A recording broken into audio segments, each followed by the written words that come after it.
Everyone was trying to keep me away from the new boy, Nick. He was rumored to have a criminal record and had just been released from a juvenile detention center. But I didn't believe the gossip. It's true that he looked a bit creepy and had his own clothing style, but wearing a black hoodie all the time doesn't mean you're a criminal. I actually felt sorry for him. Everyone was deliberately avoiding him, so I decided to let him be my lab partner in chemistry class. He was friendlier than I thought and seemed harmless, at least with me. In fact, I started to like him. We even started walking to school together. But soon, people started teasing me for hanging out with him. It's really hard for a popular girl like me to hear her friends whispering her name in the hallway. They were saying things about me hanging out with some freak. I didn't want to lose my friends for a man I had just met. I had to put my reputation first. So, I decided to end our friendship. I know it sounds selfish, but it would be better for both of us. At lunch break, I decided to make a scene. I waited for Nick to come and sit at the same table as me. As he was about to sit down, I put my backpack on the seat and told him that he should find another table to sit at, away from me. I tried so hard to not make him feel weird, but Nick walked off, looking so embarrassed, and the whole hall laughed at him. I felt really bad.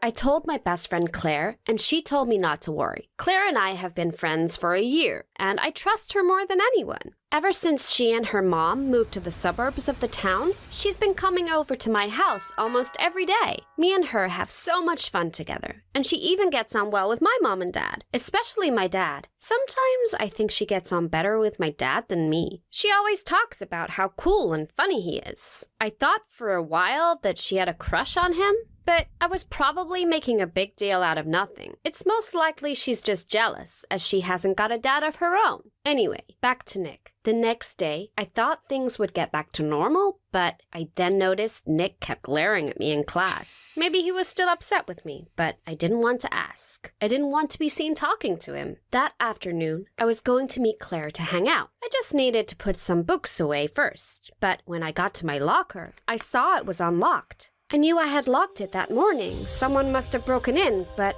who could it be? I opened it up and looked inside. Everything looked the same as when I had left it. It was weird. What was the point of breaking in if they weren't going to take anything? Are they trying to hassle me? Then I realized what was missing. It was a photograph of me and my dad. I realized it must be Nick.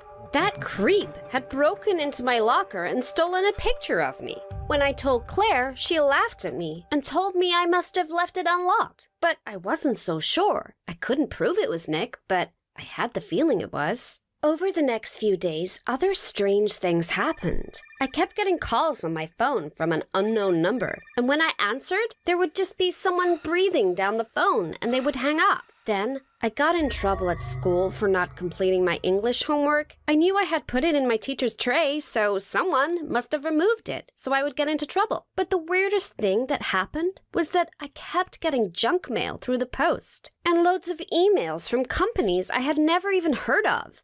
Someone must have been giving my details out just to bug me. It must have been Nick trying to get his revenge on me for embarrassing him, but I couldn't prove it. I told Claire all this, but she said maybe they were all coincidences. Lots of people get junk mail and prank phone calls, right? But then something happened, which proved it wasn't all in my head. One night, I tried to log onto Instagram and saw that my password had been changed. My account had been hacked. I looked at my account. Someone had changed my profile picture to one of a woman with makeup over her face, half-dressed and falling over drunk.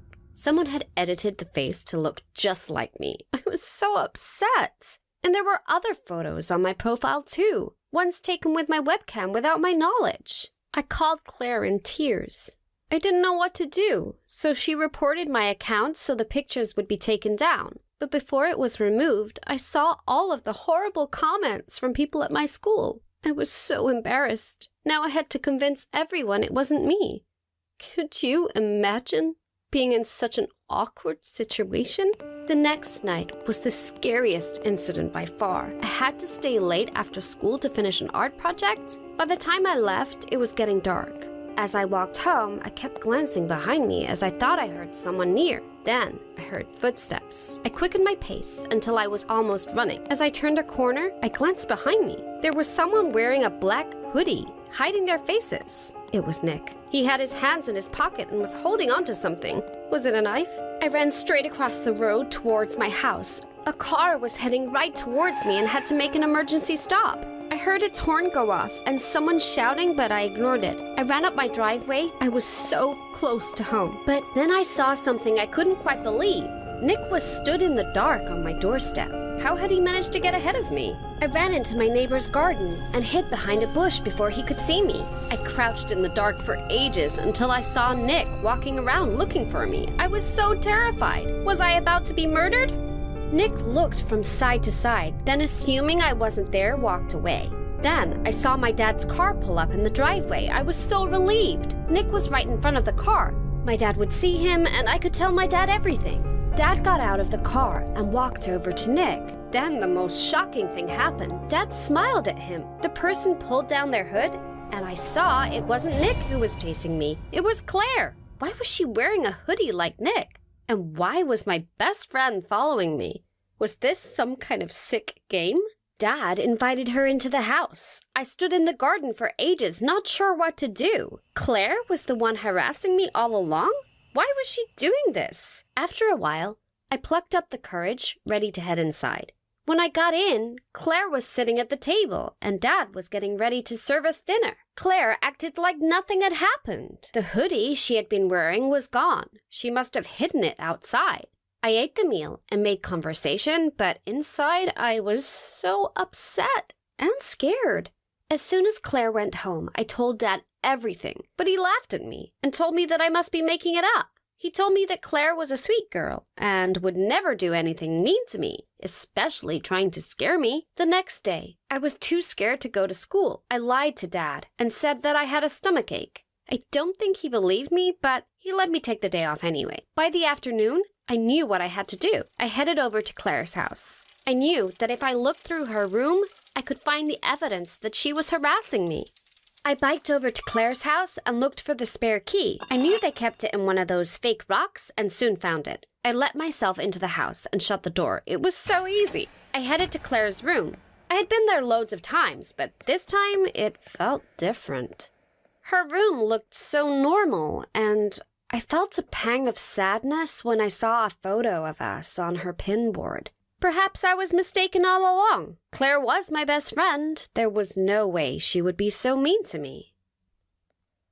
I was about to go when I heard a noise outside of someone approaching and the sound of a key in the door. How would I explain what I was doing? I knew I had no time to get out, so I hid under the bed. I couldn't see what was happening, but I could hear someone come into the bedroom and sit down on the bed, but they weren't alone. Claire was telling the other person how she had more photos of me to put online. Then I heard something that scared me more than anything else. The person she was talking to was Nick. They spoke about how much fun they were having messing with me and seeing me upset. They were both trying to ruin my life. I laid under the bed, silently crying. After a few minutes, they said they were going to go and get a coffee, and they headed out. They spoke like they had known each other for years. As soon as I was sure they had gone, I ran out of the house and home to my dad. I told him everything, and this time he believed me and took me straight to the police station. The police went round to Claire's house and started to investigate, and that was when the truth started to come out. It turned out that Claire had always been jealous of me, as she was convinced that my dad was also hers. She never knew her dad, but knew that my dad and her mom had dated years ago, before she was born. She was convinced that if they hadn't split up, then she would have had a better life. She was jealous of my big house and hated that my dad had gotten married to my mom, had me, and forgotten all about her. She wanted to make me suffer because of it. That was why Claire spent so much time hanging out with me. She didn't want to be my friend. She just wanted to see my dad and ruin my life. But that wasn't the most shocking thing. The police officer explained that Claire and Nick weren't strangers. They were twins. Nick had got into trouble when he was younger and had spent time in a juvenile detention center. When Claire and her mom had moved back to town, they had kept Nick a secret, as they were ashamed of him. When he had been released and moved back to town, the school agreed to keep it a secret that he and Claire were related, so it didn't affect Claire at school. When I had upset Nick, he agreed to help Claire make my life a misery. I couldn't believe that Claire had a twin, and that they had both been plotting against me. My dad was so upset that Claire and Nick's jealousy had caused me so much pain. He apologized for not telling me that he had dated Claire's mom, but he said that it had happened so long ago that he thought it was best not to talk about it. And he didn't want to upset my mom by talking about his ex. Claire's mom had moved out of town before Dad had even known she was pregnant, but he took a paternity test to settle this. It turns out he wasn't Claire and Nick's father, which was such a relief. All of the jealousy they had aimed at me, and it was all for no reason. That was a month ago. Since then, Nick has been sent back to a juvenile detention center. Claire got off with a warning from the police, but was expelled from school for breaking into my locker and stealing my homework. Her mom was so embarrassed that she moved away, taking Claire with her. Now, I have a personal attack alarm that I carry everywhere, and when I am out, I am constantly looking over my shoulder, just in case there is someone following me. I still can't believe that my best friend was actually my worst enemy. And the worst thing is, I still miss Claire. Hi, I'm Miley, and I have always wanted to go abroad. Every year my family stays in our caravan, which is okay, but it gets a bit boring as there's not much to do. I was desperate to travel to another country, where they speak a different language and eat different food. I love learning about new places and geography at school, and imagining what it would be like to see the mountains or the desert. I decided to save up money for a whole year, and for my birthday, I asked if people would give me money to help me fund my trip. Then I booked my flights, and in a month, I was ready to go. It did not go according to my plan. I didn't expect the airport to be so busy or confusing. I spent ages queuing in the wrong line and had to ask for directions to find the security gate. I beeped when I walked through the scanner, so then I had to be poked and prodded until the security guards were happy that I was safe. But I'd forgotten to take some of the things out of my rucksack, so they confiscated my sunscreen, makeup bag, scissors, and sewing kit. I felt so upset that I was delighted to find so many shops on the other side where I could replace my makeup. An hour later, I heard a voice announcing, "Could Miley Lewis please proceed to Gate 7, as she is about to miss her flight?"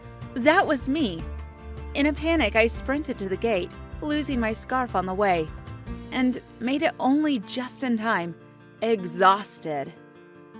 I was a bit nervous about the flight, but tried to push the horror stories of planes falling out of the sky out of my mind by putting on some music. But the stewardess told me that it had to be turned off for takeoff. I'd shut my book in the overhead locker, so I just had to sit and grip the arms of my chair as we took off, and I felt my ears pop. When we